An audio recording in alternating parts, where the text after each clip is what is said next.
নমস্কার, hi everyone. কেমন আছেন সবাই? আশা করছি সবাই ভালো আছেন। আমিও ভালো আছি। আজকে সকালটা খুব সুন্দর। কি সুন্দর রোদ উঠেছে। আমি ঘর ঝাড় দিচ্ছিলাম। তাই একটু সোফায় বসে বাইরের প্রকৃতি দেখছিলাম। তাই ভাবলাম আপনাদেরও একটু দেখাই। আর গরমও দিচ্ছে প্রচন্ড। এই দেখুন ঝাড় দিয়ে ধুলো তুলে রেখে দিয়েছি। এখনো পর্যন্ত নিয়ে যাইনি।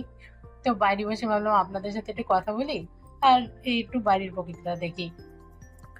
তারপরে আবার এদিকে এসে ঘর মুছে নিয়েছি। মানে আমাদের ঘর এই ৩ টে ঘর মোছা হয়ে গেছে। হ্যাঁ, একটু সার্ফ দিয়ে মুছেছিলাম। আর এইগুলো টাইলস বসানো তো এইগুলো আর সার্ফ দিয়ে মুছবো না, এগুলোই ঘর মোছা নাইজল দিয়েই মুছবো। ঘর মুছতে মুছতে কি হারে যে ঘামি আমি, কি বলবো। সকাল থেকে খাওয়া হয়নি, তাই ভাবলাম একটু জল গরম করে প্রোটিন শেকটা খাই। অনেকটা বেলাও হয়ে গেছে আর এখন কিছু ভালো লাগছে না। সকালে প্রোটিন শেকটা খেলে আর দুপুরে টাইমে অতটা খিদে লাগে না, ওই জন্য প্রোটিন শেকটা খাওয়া। এইদিকে আবার অন্ধকার হয়ে আসছে। সকালে অত সুন্দর রোদ্দুর। এই যে অল্প কটা পান্তা ভাত আছে, বাবু আসলে বাবুকে দিয়ে দেবো। ওই চিংড়ি মাছ রয়েছে অল্প ফ্রিজে, সেই চিংড়ি মাছ ভেজে। এই দেখুন আপনাদের সাথে বলতে বলতে বৃষ্টির টোপ পড়া শুরু হয়ে গেছে। মানে এই ভাদ্র মাসে এরকমই অবস্থা, রোদ বৃষ্টি রোদ বৃষ্টি। না যাই রান্না করে নিই, ভাতও বসিয়ে দিয়েছি। এই যে চিংড়ি মাছ পটল চিংড়ি করব, আর এই উচ্ছে আলু ভাজা করব। আর আমার জন্য ওয়ান পট রাইস করব। চিংড়ি মাছ ভালো লাগছে না, এমনিও আমি চিংড়ি মাছ সেভাবে পছন্দ করি না, তবে বড় চিংড়ি পছন্দ করি, ছোট চিংড়ি মাছটা আমার অতটা ভালো লাগে না। এই যে সব ভেজে রেখে দিয়েছি, উচ্ছে আলু ভাজাটাও হয়ে গেছে। এবার তরকারিটাও বসিয়ে দিব। আবার রোদ্দুর বেরিয়ে গেছে,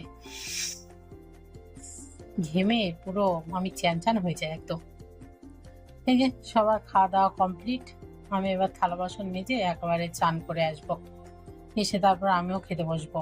খিদেও লেগেছে, অনেক বেলা হয়ে গেছে। আমি এডিটে বসেছিলাম, আমার একদিকে খেয়ালই ছিল না কটা বাজে। আবার জিমেও যেতে হবে, ওই জন্য তাড়াতাড়ি এই কটা মেজে নিয়ে তাই আবার যাবো চান করে।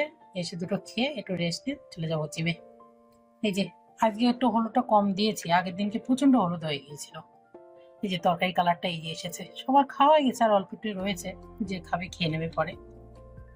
আর আমার সঙ্গে একটু কাঁচা লঙ্কা তো লাগেই।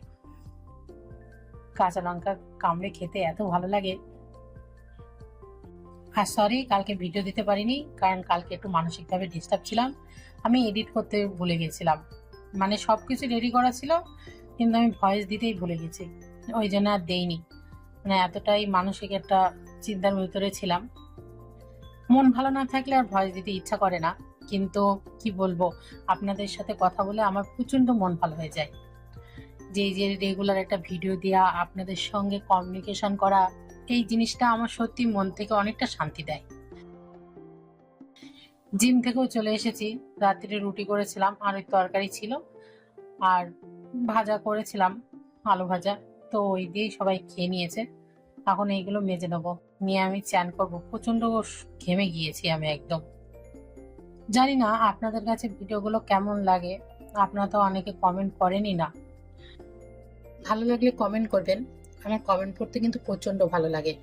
মানে কেউ নতুন নতুন মানুষ এসে কমেন্ট করে, আমার যে এত ভালো লাগে। যেহেতু আমি 2 বছর ধরে এই ইউটিউব জগতে আছি, তো সেই জন্যে ব্লগিংটা আমার কাছে নতুন, কিন্তু ক্যামেরার পিছনে আমি কাজ করেছি।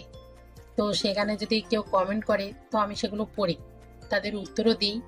আমার প্রচন্ড ভালো লাগে। জানি না আজকে ভিডিওটা কেমন লাগবে আপনাদের কাছে, তবে আমি চেষ্টা করি রেগুলারই কিছু ছোট ছোট মুহূর্তগুলো আপনাদের সাথে ভাগ করে নিতে, কারণ এতে আমার মনটাও ভালো থাকে যে কিছু নতুন নতুন মানুষের সাথে আমি গল্প করতে পারি। এটা আমার কাছে সত্যিই খুব ভালো লাগে। কে কোথা থেকে দেখছেন প্লিজ আমাকে জানাবেন। আর আজকের ভিডিওটা এই পর্যন্তই। ভালো লাগলে একটা কমেন্ট আর একটা লাইক করে যাবেন। আর আমার পাশে থাকার জন্য অসংখ্য ধন্যবাদ আপনাদের। সবাই ভালো থাকবেন, সুস্থ থাকবেন। দেখা হচ্ছে পরের ভিডিওতে।